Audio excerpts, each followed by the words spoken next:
तिसरं पद ग्रहांचा सेनापती. मग तुम्ही जेव्हा भक्ती केली तेव्हा तुमचा स्वार्थ होता. तुम्ही ग्रहांचा सेनापती झाला तेव्हा तुम्हाला आम्ही अडवला नाही अडवलं. आमची तुम्हाला आडकाठी झाली नाही झाली. मग आम्ही तुमच्या जीवनात आडकाठी करण्यासाठी आलो नाही. मग तुम्ही आमच्या जीवनात एवढे का? याला कारण होतं. काय कारण? शनिदेव, मी तुमच्या राशीत येत असताना खेळातना शिवशंभू महादेवांनी मला अडवलं. पण त्याआधी नीलमंदे बाबांनी जी कृती घडवली. शिवशंकरांनी तुम्हाला अडवलं. शिवशंकर तुमचे कोण आणि माझे कोण? शिवशंभू महादेव माझे पिता आहे. मग तुझा पिता तुला अडवतोय याच्यावरच तुझं डोकं चाललं पाहिजे की आपलं काहीतरी चुकतंय. आपला बाप आपल्याला थांबवतोय. विश्वाच्या ठिकाणी पहिला गुरु आई, दुसरा गुरु बाप. तो जर तुला समजावून सांगत असेल आणि तुझी बुद्धी चालत नसेल, दोष माझा नाही तुझा आहे. माझ्या बापानं जेव्हा मला सांगितलं, माझ्या बापानं जेव्हा मला प्रतिकार केला, तेव्हा मी माझी कृती तात्काळ थांबवलेली आहे. त्या पुढे तुमच्या जीवनात अघटित घडेल असं एकही पाऊल मी उचललेलं नाही. मी माझ्या स्थानी स्थित असताना तुम्ही आता जाब विचारण्यासाठी आला, तेव्हा मी तुम्हाला खऱ्या अर्थानं तुमच्या जीवनात हा प्रसंग का घडविला याचं कारण माझं वर्चस्व तुला नको. माझं वर्चस्व तुम्ही सिद्ध करणारे कुणीच नाही. अरे कित्येकांनी माझं अस्तित्व संपवण्यासाठी स्वतःच्या जीवनात परिकष्ट केले. आता ते नावारूपाला आहे. पण माझ्याशी संवाद करत असताना त्यांना रंगमंचावर बसवलेले एवढं सामर्थ्य माझ्या अंगी आहे. हे मी स्वाभिमानानं आणि स्वतःच्या पराक्रमानं सांगतोय. कुणाला ते ऐक, नाहीतर तुमचा गैरसमज होईल. कारण माझ्या शब्दांचा आणि माझ्या वाक्यांचा गैरसमज करणारे सगळेच आहेत. माझ्या आईला, माझ्या बापाला, शिवशंकराला, महाविष्णूला, गजाननाला यांना रंगकर्म कशाला? या विश्वाच्या ठिकाणी होणारं प्रत्येक गोष्ट ही नाट्य आहे. तो एक रंगमंच आहे. तो संवादाचा असू दे, संस्काराचा असू दे, संघर्षाचा असू दे, अशा ठिकाणी त्यांना बसविलं. मग तुमची रे काय कथा? काल सकाळची चिलटे येतात आणि आम्हाला आव्हान करतात. अरे यांनी किती गाजवलं तरी लोळवणारा मीच आहे, लक्षात ठेवा. तुमचं वक्तव्य तुम्ही मांडला. मंगळ ग्रहाला काल सकाळची चिलट असं तुम्ही म्हटलं. तुला समज, इतरांना समजून घे.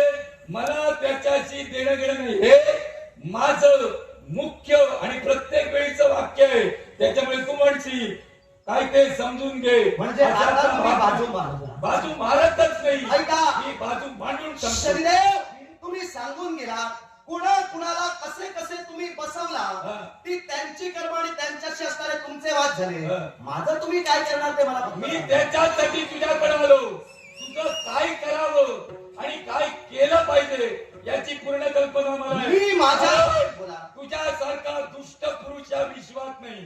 कारण एकच, नीलमंदा तुझी नात्यानं भगिनी की वागदत्त वधू. तुमचं मत काय? माझ्या प्रश्नाचं उत्तर हो. माझी मतं मांडली की परत तू सांगणार पळवाटा काढतो. उत्तर भगिनी.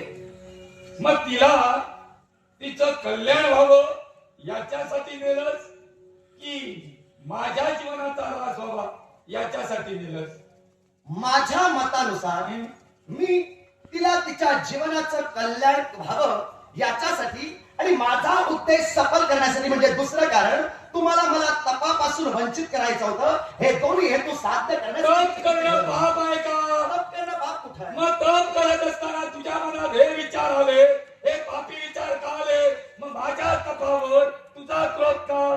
ज्यावेळी महाविष्णूनं तप शिवशंकराचं केलं आणि त्या शिवशंकराला नेत्रकमल अर्पण केलं, त्यावेळी काय प्राप्त केलं? निश्चितच खऱ्या अर्थानं वैकुंठीचा नारायण शिवशंभू महादेवांची भक्ती करत होता, तप करत होता.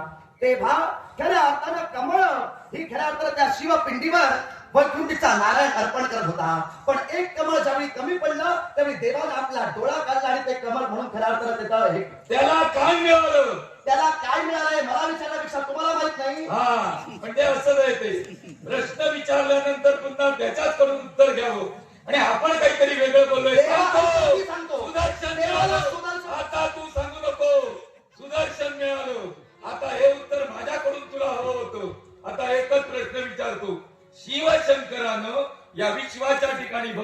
कोणाची केली आणि जो जगभक्षक प्राप्त केला तो कुणी दिला आणि तो कसा दिला याचं स्पष्ट उत्तर दे. वाकडा मार्ग नको, उत्तर दे. शिवशंभू महादेवांना जगभक्षक कुणी दिला? जगाच्या आदिपुरुषाच्या हाती असणारा हा जगभक्षक शिवशंभू महादेवांना कसा मिळाला याचं उत्तर मला माहित नाही. तुला जर हवं असेल शिवशंभू महादेवांकडून तू घ्यायचा बस. आणि त्यांना याच गोष्टीमुळं त्यांना जगभक्षक तुमच्या कसा मिळाला? ज्ञानाचं, त्यांना तुमच्या बुद्धीचं आणि तुमच्या कर्तृत्वाचा मला तिरस्कार आहे. अशाची संवाद करण्यापेक्षा अशाचा शेवट मग शेवट करण्यासाठी हाती तुम्ही शस्त्र घेतला, मग मी सुद्धा तुम्हाला प्रतिकार करण्यासाठी हो हो